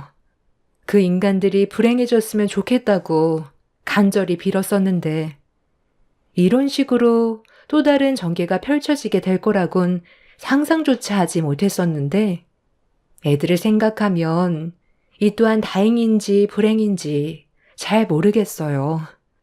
앞으로 저와 애들만 생각하며 악착같이 살아가려고요. 제 사연을 들어주신 여러분들께서는 가족들과 서로 행복한 시간을 가지셨으면 좋겠어요. 한 번뿐인 인생 서로 얼굴 붉히면서 사는 거 정말 아무 의미 없는 것 같아요. 가족이라는 울타리 안에서 행복하게 사는 게 인생에 있어 제일 중요한 일인 것 같습니다. 눈 감기 전에 후회는 없어야 하잖아요. 젊었을 때는 혈기왕성해서 가족들이 없어도 잘 살아갈 수 있을 거라 생각하겠지만 나이 먹고 자기 몸 하나 돌보기 힘들어질 때면 가족이 그리워진다고 하네요. 그때 돼서 주변에 아무도 남아있지 않게 된다면 얼마나 외롭겠어요. 가족들과 서로 등 돌리기 전에 좋게 해결할 수 있는 건 하루빨리 바로 잡으시길 바랄게요. 저 같은 경우 그렇게 하지 못했지만 여러분들 중에선 아직까지 시간이 있으시다면 후회 없는 선택 하시길 바랍니다. 한 번뿐인 인생 웃으며 살다가 웃으며 떠나는 게 제일 큰 행복일 것 같네요. 제 사연 들어주신 분들 오늘 하루도 힘내시고 즐거운 주말 보내시길 바랍니다. 감사합니다. 안녕하세요. 저는 30대 후반 여자입니다. 여러분들께선 믿었던 사람에게 배신을 당해본 경험이 있으신가요? 저는 평생 함께할 거라 생각했던 남편에게 배신을 당하고 말았습니다. 지금은 이혼을 했지만 아직도 그때의 상처는 아물지 않았습니다. 남편과 저는 가진 거 없이 시작을 했었어요. 젊은 게 재산이라고 열심히 살다 보면 저희 부부에게도 분명 좋은 날이 올 거라고 믿고 있었습니다. 저희의 계획은 안정적인 주거 환경이 마련이 되었을 때 아이를 가질 계획을 세우고 열심히 앞만 보며 달려왔었습니다. 둘이 맞벌이하면 쉽게 자리를 잡을 거라 생각했었어요. 그렇게 원룸에서 시작해 투룸으로 이사를 했고 틈틈이 청약을 넣으면서 기회를 엿보고 있었죠. 그렇게 열심히 살다 보니 저희 부부에게도 기회라는 것이 찾아오더라고요. 청약이 당첨되었다는 문자가 도착하게 되었고 가진 재산 모두 탈탈 털어 계약금과 중도금을 납부하면서 저희가 계획했던 삶의 목표에 한 걸음 다가갈 수 있었습니다. 그런데 어느 날 엄마가 저를 개인적으로 부르셨어요. 제가 태어났을 때부터 엄마는 아빠와 함께 분식집을 운영하고 계셨는데요.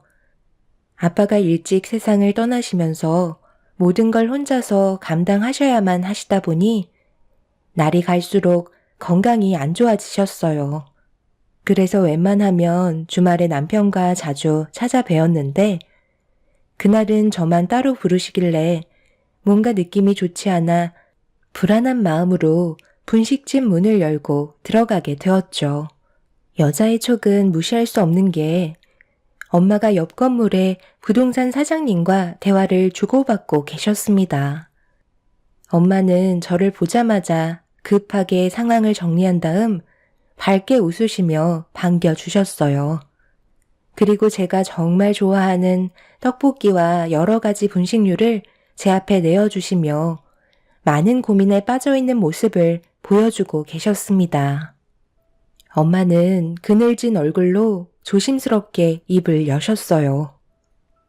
엄마가 분식집을 운영한 지도 30년이 넘어가다 보니 이제 많이 지쳤는지 몸이 예전 같지가 않네. 그래서 좀 쉬고 싶어서 분식집을 이제 그만할까 생각 중이거든. 몇 년 전부터 계속 고민하고 있었는데 오늘에서야 결정을 하게 되었어. 너희 아빠와 함께 장사했던 추억이 담긴 이곳을 지금까지 떠나지 못했던 이유도 항상 이곳에 있으면 그래도 너희 아빠가 엄마 곁에 있어주는 느낌을 받고 있었거든. 어느 날 갑자기 분식집 문을 열며 들어올 것 같아서 지금까지 버티고 있었는데 나도 이제 늙어서 그런지 너희 아빠와 함께했던 기억들도 희미해져 가고 있고 체력도 더 이상 버티지 못해서 그만 장사를 접을까 생각하고 있었어. 잘 생각하셨어요. 제가 몇 년 전부터 엄마의 건강 문제 때문에 하루빨리 정리했으면 좋겠다고 몇 번이나 말씀드렸잖아요. 마음 잡으셨을 때 빨리 정리하는 게 좋아요. 엄마도 이제 좀 쉬시면서 저랑 좋은 곳도 많이 놀러 다니고 그동안 못했던 것들 전부 다 해봐요. 그런데 이런 문제로 저 혼자 따로 보자고 하신 거예요? 구이가 들어도 크게 상관없는 일 아니에요? 혹시 다른 이유가 또 있어요? 아무래도 이건 좀 예민한 문제라 우리 둘이 먼저 대화를 나눠보고 결정해도 늦지 않을 것 같아서. 너희가 이번에 청약에 당첨됐잖아. 그런데 둘이서 버는 돈도 많지 않고 아파트 들어가면 아이도 가질 텐데 그러다 보면 돈 들어갈 때가 얼마나 많겠어? 엄마가 그동안 모아두었던 돈들이랑 여기 분식집 처분하면 너희 아파트 금액은 맞춰줄 수 있을 것 같거든. 금전적인 얘기는 조심스러워서 나쁠 거 없으니 일단 너와 단둘이 대화를 좀 나눠보고 결정하는 게 좋을 것 같아서 너만 부른 거야. 엄마, 그렇게까지 안 해도 돼요.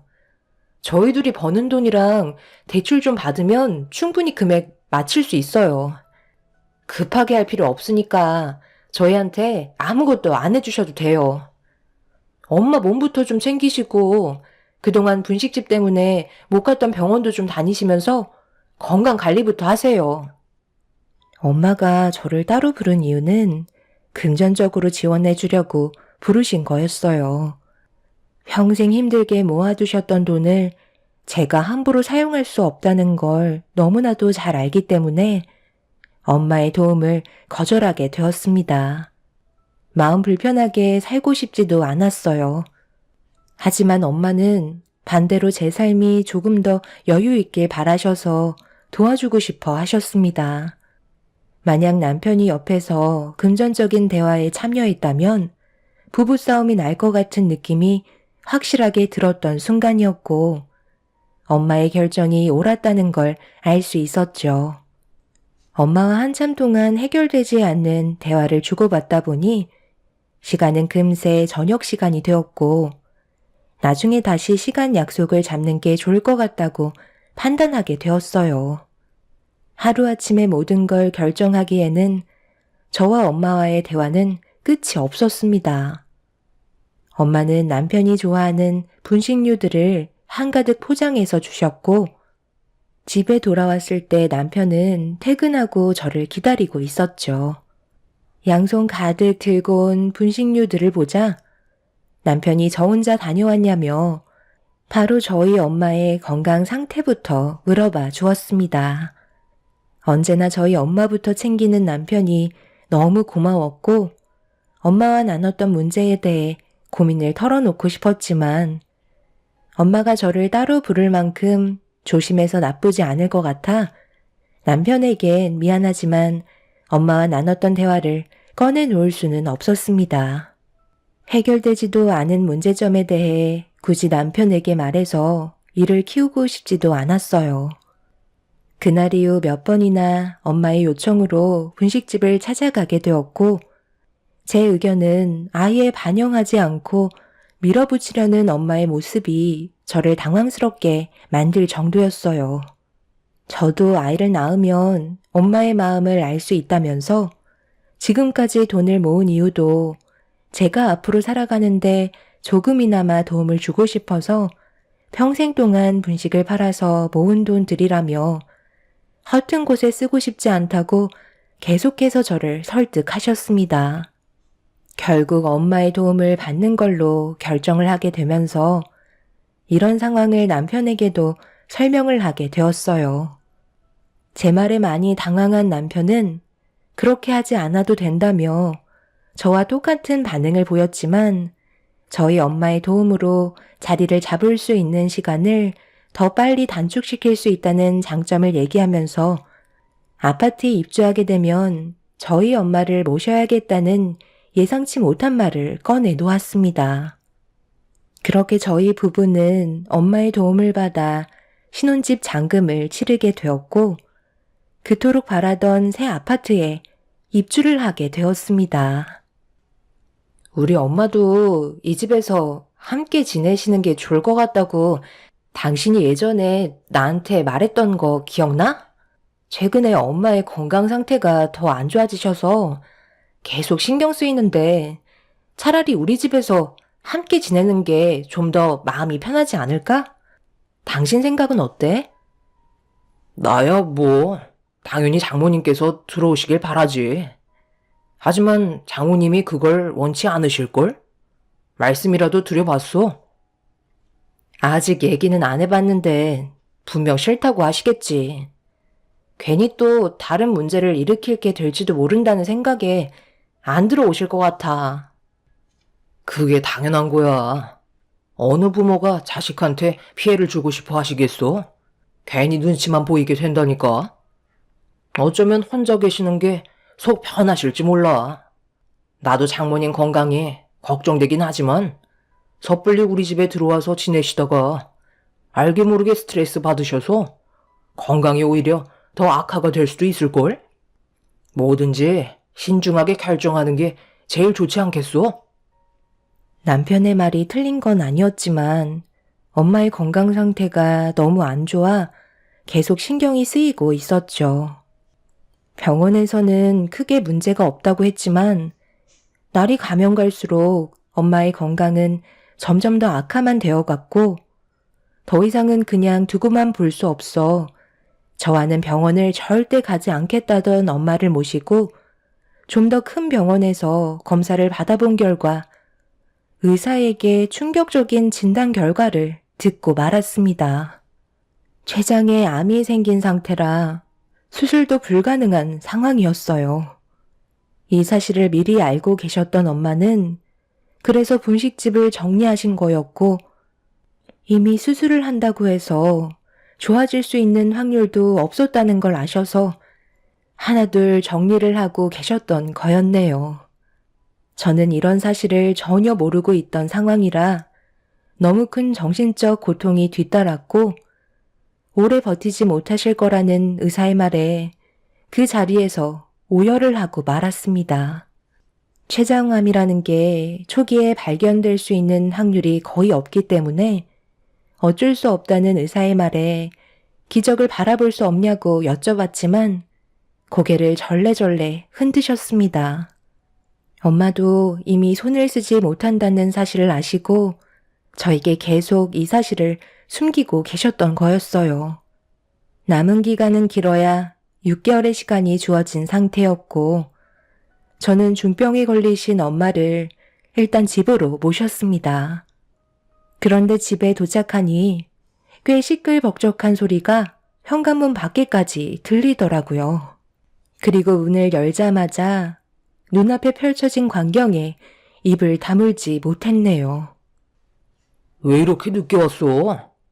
연락도 안 받아서 우리 먼저 시작했지. 장모님도 오셨네? 이참에 잘 됐네. 오늘 급하게 집들이를 하게 됐어. 우리 부모님께서 신혼집 구경하고 싶다고 하셔서 갑자기 일이 이렇게 됐네. 괜찮지? 이참에 서둘러 끝내는 게 좋잖아. 왜 이렇게 전화를 안 받나 했더니 사부인이랑 같이 있었네요. 이왕 오셨으니 함께 저녁이라도 같이 먹으면 되겠어요. 며느리가 전화를 하도 안 받아서 저희가 그냥 배달 음식 시켰어요. 신혼집이 어찌나 궁금하던지 너무 마음이 급해져서 참지 못하고 서둘러 오게 됐네요. 요즘 건강 상태가 많이 안 좋으시다는데 내가 봤을 때는 멀쩡해 보이는데 분식집을 그만두시니까 얼굴에 혈색이 돌아오셨나 보다. 그러게 제가 진작 그만 정리하라고 몇 번이나 얘기했었잖아요. 서 있지 마시고 어서 들어오세요. 그런데 당신 얼굴 표정이 왜 이렇게 안 좋아? 무슨 일 있었어? 눈도 빨개진 걸 보니까 설마 울은 거야? 왜 그래? 무슨 일인데? 우리 엄마 건강 상태가 많이 안 좋아. 당신한테는 미안하지만 집들이는 나중에 다시 하면 안 될까? 사전에 계획된 것도 아니잖아. 그게 갑자기 무슨 말이니? 다음에 하자니? 사부인 몸 상태가 얼마나 안 좋길래 그만하라는 말까지 나오는 건데? 저희 엄마 몸이 많이 안 좋으세요. 오늘 병원 갔다 왔는데 췌장암이시래요. 그동안 정말 오래 버티셨다고 앞으로 6개월 정도의 시간밖에 안 남았다는데 지금 서 있는 것조차 많이 힘들거든요. 일단 저희 엄마 안정을 취하셔야 하니까 나중에 다시 하면 안 될까요? 기분 좋은 날 안 좋은 소식 전해드려서 정말 죄송합니다.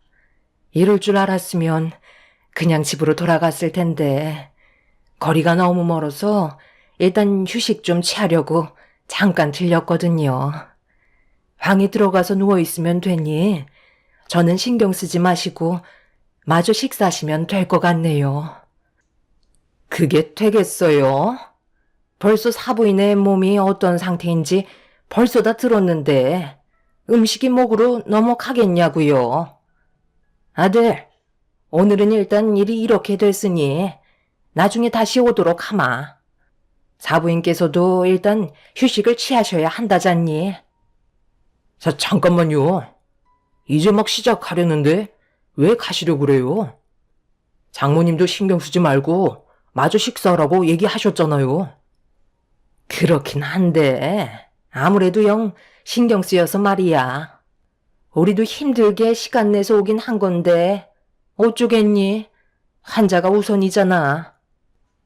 당신 잠깐 이리 좀 와봐. 나랑 따로 대화 좀 하는 게 좋을 것 같아. 오기 전에 나한테 전화 한 통 할 수 있는 거 아니야? 방금 내가 얘기했잖아. 우리 엄마의 건강 상태가 많이 안 좋으셔서 제정신이 아니었다고. 그래서 연락을 받지도 주지도 못했다니까? 집들이야 나중에 해도 충분하잖아.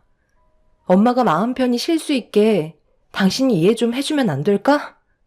나 지금 당신이랑 얼굴 붉히면서 대화할 정도로 체력이 남아있지도 않고 정신적으로도 견디기가 너무 힘들어서 나도 시부모님 챙겨드리지 못해. 그래서 장모님은 언제까지 여기 계실 건데? 그렇다고 우리 부모님 돌려보내면 얼마나 서운해 하시겠어? 설마 계속해서 여기에 계실 생각은 아니시지?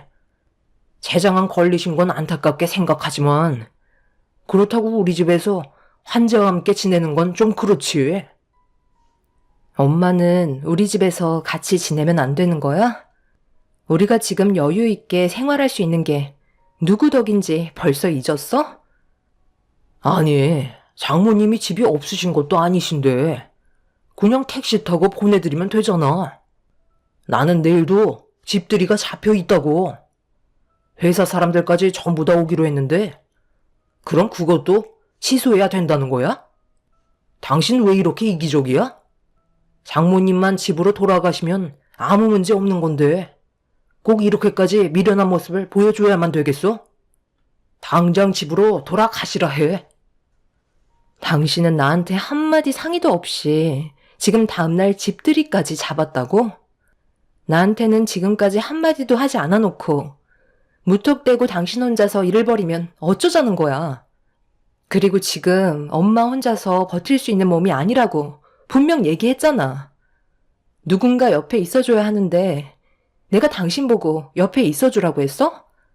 그냥 오늘만 집들이 미뤄달라는 건데 췌장암 걸린 엄마 앞에서 불만을 털어놓는다는 게 말이 된다고 생각해? 엄마가 지원해주신 자금이 5억이나 된다고. 솔직히 이 집은 엄마 거나 다름없는데 이 정도는 충분히 대우받을 수 있는 자격이 있으시다고. 당신은 나랑 엄마보다 집들이가 중요해? 이제야 알겠네. 장모님이 전부 다 계획이 있으셨던 거야. 일부러 우리한테 자금을 주시고 얹혀 사실 생각이셨던 거네. 그거 얼마나 된다고 코끼리 드는 거야? 의사가 기로야 6개월이라고 말했으면 앞으로 1년은 거뜬히 넘어가실걸. 장모님 연세가 있으셔서 암도 진행 속도가 느려지거든. 내가 봤을 때 장모님 앞으로 한 2년은 더 사실 것 같은데? 저는 남편의 말에 너무 충격을 받아 저도 모르게 얼굴을 향해 손을 올려붙이고 말았어요. 처음으로 남편에게 손을 대서 그런지 온몸이 떨려왔고 남편에 대한 실망감 때문에 결국 힘겹게 버티고 있던 저는 그 자리에 주저앉아 눈물을 쏟아내고 말았습니다. 다른 방에서 대화를 주고받고 있던 목소리가 거실에까지 전달이 되었는지 시부모님께서 방문을 두드리셨고 남편은 저에게 뺨을 허용해서 그런지 화가 머리끝까지 올라온 상태였네요. 남편은 문을 열고 거실로 나가더니 이성을 잃어버렸는지 흥분을 감추지 못한 채 저희 엄마한테 막말을 퍼부으며 더욱더 난리를 치고 말았네요. 장모님 때문에 지금 이게 뭡니까? 갑자기 찾아오셔서는 암이라고 집들이 분위기 다 망치고 6개월밖에 시간이 없다면서 집에 눌러붙을 계획까지 세우시면 제가 반겨드릴 줄 아셨어요? 정말 속 보이시네요. 몸이 안 좋아질 거 뻔히 알고 계셨으니까 일부러 저희한테 5억 지어주고 병수발 들어달라는 거 아니었나요? 의사가 6개월 정도 예상한 거지. 앞으로 길면 1년이 될지 2년이 될지 그걸 누가 알겠어요? 장모님께서 췌장암 걸릴 줄 아무도 몰랐던 것처럼 앞으로 살 날도 아무도 모른다고요. 내가 여길 오는 게 아니었는데 미안하게 됐네. 기분 좋게 집들이 하고 있었는데 분위기 망쳐서 속이 상했겠지. 여기에 머물러 있을 생각 없으니까 그만 흥분을 가라앉히고 이제 진정 좀 하겠나. 나도 피해를 주고 싶은 마음은 없었다고. 당신 정말 이런 사람이었어? 술도 얼마 먹지 않았으면서 어떻게 아픈 환자인 우리 엄마한테 상처되는 말을 아무렇지도 않게 할 수가 있는 거야? 내가 아까도 얘기했지? 이 집은 당신이랑 내가 마련한 게 아닌 엄마가 평생 동안 분식 팔아서 우리 잘 되라고 지원해 주신 돈이라고. 그런데 어떻게 그런 말을 할 수가 있어? 받을 때는 제일 좋아하던 사람이 우리를 도와주신 엄마한테 감사해 하기는커녕 중병 걸린 엄마를 내치려 들어? 당신의 인간성을 충분히 알았으니까 당장 내 집에서 나가. 당신이 이 집에 보탠 자금은 얼마 되지도 않잖아? 이혼하고 처분해 줄 테니까 당장 나가라고. 너 지금 이혼이라고 했냐? 내가 뭘 그렇게 잘못했다고 지금 이혼을 하자는 거야? 나는 불만도 얘기 못해? 장모님이 잘못하신 거 맞잖아. 기분 좋게 집들이 하고 있는데 조친 거 내 말이 틀렸어? 장모님, 이제 어떻게 하실 거예요? 이 사람이 이혼하자는데요. 엄마는 순식간에 몰려온 스트레스 때문인지 배를 움켜쥐셨고 식은땀을 흘리시며 고통스러워 하셨어요. 저는 엄마의 건강 상태에 큰 문제라도 생길까봐 일단 방으로 모신 뒤 침대에 눕혀 드렸네요. 시부모님도 남편에게 그만하라며 말리고 있었지만 남편은 이미 이성을 잃어버려 감정 조절이 되지 않는 상태였죠. 문제는 그동안 알게 모르게 쌓였던 감정들이 엄청나게 많았던지 쉬지 않고 막말을 뱉어대며 엄마가 누워 계신 방문을 발로 걷어차고 있었습니다. 결국 시부모님께서 힘으로 남편을 끌어 바깥바람 좀 쐬자며 밖으로 내보낸 뒤에야 상황은 마무리가 되었네요. 남편에게 너무 큰 실망을 받게 된 저는 더 이상 함께 살아가기에는 힘들다는 걸 알 수 있었어요. 그동안 저희 가족에게 보여주었던 행동들이 전부 가식이라는 걸 알 수 있었고, 저희 엄마의 건강 상태에 대해 조금도 걱정해주지 않고 오히려 집들이만 중요하게 생각한 남편을 더는 제 삶에 포함시킬 마음이 없었네요. 그날 이후 정신적으로 많은 스트레스를 받아서 그런지 저희 엄마의 건강 상태는 급격하게 안 좋아지셨고, 시부모님께서 저와 개인적으로 만남을 가졌지만 해결되는 건 아무것도 없었습니다. 남편을 이해하라는 시부모의 말도 저는 받아들이기가 힘이 들었어요. 남편도 저와 다퉜던 일들에 대해 전부 다 기억을 하고 있으면서도 용서를 구하기는커녕 오히려 더욱더 안 좋은 방향 쪽으로 끌고 가기 시작했습니다.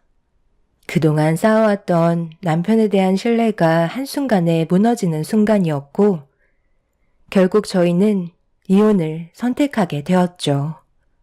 저희가 그토록 원했던 신혼집은 처분을 한 뒤에 재산을 나눴고, 남편은 2번 다시 얼굴 볼 일 없을 거라며 막말을 뱉은 뒤 저희 부부는 등을 돌리게 되었습니다.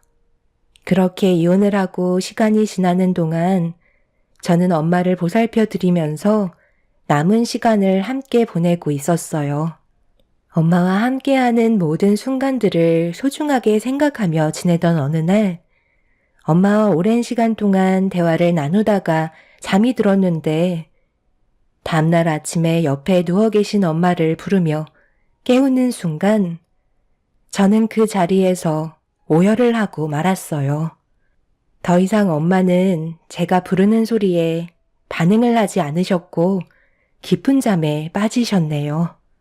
엄마와 함께했던 세월들이 머릿속으로 스쳐 지나가면서 떠오른 기억들은 전부 다 제가 못해드린 기억뿐이었어요.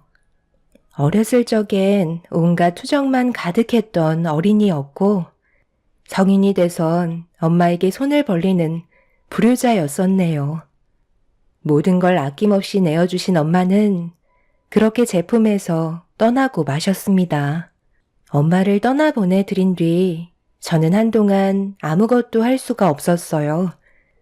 엄마라는 엄청나게 큰 존재가 제 곁에 더 이상 없다는 게 정신적으로 너무 견디기가 힘이 들었습니다. 그렇게 몇 달 동안 저 혼자만의 시간을 가지면서 앞으로 어떻게 살아가야 할지 많은 고민을 하다가 제가 할 수 있는 일을 찾아 일을 시작하게 되었네요. 그렇게 엄마가 남겨주고 떠나신 재산으로 사업을 시작했고, 앞만 보며 정신없이 달려오다 보니 어느새 저는 크지는 않지만 그래도 체인점 몇 개 정도의 점포가 생길 정도로 자리를 잡게 되었습니다. 이 모든 것들이 전부 다 엄마에게 배운 노하우들로 이뤄낸 성과였어요. 제 삶이 이렇게까지 변하게 될 줄 몰랐지만 엄마가 한평생 만들어 오신 분식들에 대한 노하우들이 저에게 재산이 되었고, 점점 더 발전되는 사업을 키워나갈 수 있었죠. 그렇게 정신없이 살아가던 어느 날 사무실 사람들과 사업 아이템에 대해 회의를 주고받고 있는데, 밖에서 직원이 누군가 저에게 찾아왔다는 말을 하길래 회의가 끝난 후 저를 찾아왔다는 사람을 사무실로 불렀습니다. 그런데 문을 열고 들어온 사람은 다름 아닌 몇 년간 얼굴 한번 마주치지 않았던 전 남편이었네요. 왜 찾아왔는지 알 수 없었고 2번 다시 보고 싶지 않았던 얼굴을 또다시 제 앞에서 마주치자 과거의 기억들이 떠올라 당장 나가라고 소리를 지르고 말았습니다. 내가 당신 마음 이해 못하는 거 아니야. 잠깐만 내 말 좀 들어봐. 내가 오죽했으면 당신한테 찾아왔겠어? 제발 나 좀 한 번만 도와줘. 그래도 우리 그때 일만 아니면 정말 괜찮은 사이였잖아. 당신도 알겠지만 내가 하는 일이 돈벌이가 좋지 않은데 우리 부모님께서 큰 사고를 당하셨거든. 음주운전 차량에 부딪히셔서 수술을 크게 하셔야 하는데 자금이 많이 부족해. 제발 좀 도와줘. 내가 당신을 어떻게 알고 찾아왔는지 알아? 어느 날 회사 사람들이 분식을 시켰는데 배달 주문 메뉴에 당신 얼굴이 찍혀 있더라고. 처음엔 잘못 봤나 했는데 우리가 살아온 세월이 있잖아. 확실하게 알 수 있었지. 당신이 성공한 것 같고 돈을 빌려줄 수 있는 사람이 당신뿐인 것 같아서 이렇게 찾아온 거야. 나 한 번만 살려주면 안 될까? 그런데 잠깐만. 저기 명패에 왜 장모님 조남이 적혀 있는 거야? 당신이 대표 아니었어? 왜 대표가 당신이 아닌 장모님으로 되어 있는 거지? 설마 췌장암 수술이 성공적으로 끝난 거야? 정말 다행이네. 이참에 장모님 얼굴까지 뵙고 부탁 좀 드리면 되겠네. 내가 왜 당신을 도와줘야 하지? 나는 당신한테 좋은 기억이 하나도 남아있지 않아. 그때 우리 엄마한테 난리쳤던 기억밖에 없다고. 지금도 그때만 생각하면 온몸에 소름이 돋을 정도야. 그리고 우리 엄마 세상 떠나신 지 한참 됐어. 당신이 조금이라도 신경을 썼다면 알 수는 있었다고. 저 명패는 내가 이 자리에 있게 만들어주신 분이 우리 엄마이기 때문에 감사를 표하는 마음으로 이렇게라도 엄마를 대표 자리에 앉혀드리고 싶었어. 나는 당신을 조금도 도와줄 생각 없으니까 기대조차 하지 마. 우리는 두 번 다시 마주치면 안 될 사이야. 나는 당신의 인생이 무너졌으면 좋겠어. 나처럼 똑같은 아픔을 겪어보라고. 남편은 중역실에 있는 저희 엄마의 명패를 보자 땅을 치며 눈물을 흘렸고 자기의 잘못을 뉘우친다며 한 번만 용서해달라고 애원하고 있었네요. 자신의 상황이 안 좋아지니 그제서야 잘못을 깨달은 남편이 정말 한심해 보였습니다. 저는 더 이상 얼굴 볼 일 없을 거라며 남편을 회사에서 내쫓아 버렸습니다. 그날 이후 두 번 다시 제 앞에 나타나지 않았지만 마음이 편한 건 아니네요. 기억에 잊고 살았던 남편이 저에게 또다시 아픈 기억을 떠올리게 만들었습니다. 시부모님이 사고로 많이 위중하시다는 소식만 접한 상태이네요. 머릿속이 복잡해졌지만 남편의 인생이니 알아서 하겠죠. 자신의 잘못된 행동이 얼마나 큰 화를 불러일으켰는지 뼈저리게 느꼈으면 하는 바람입니다.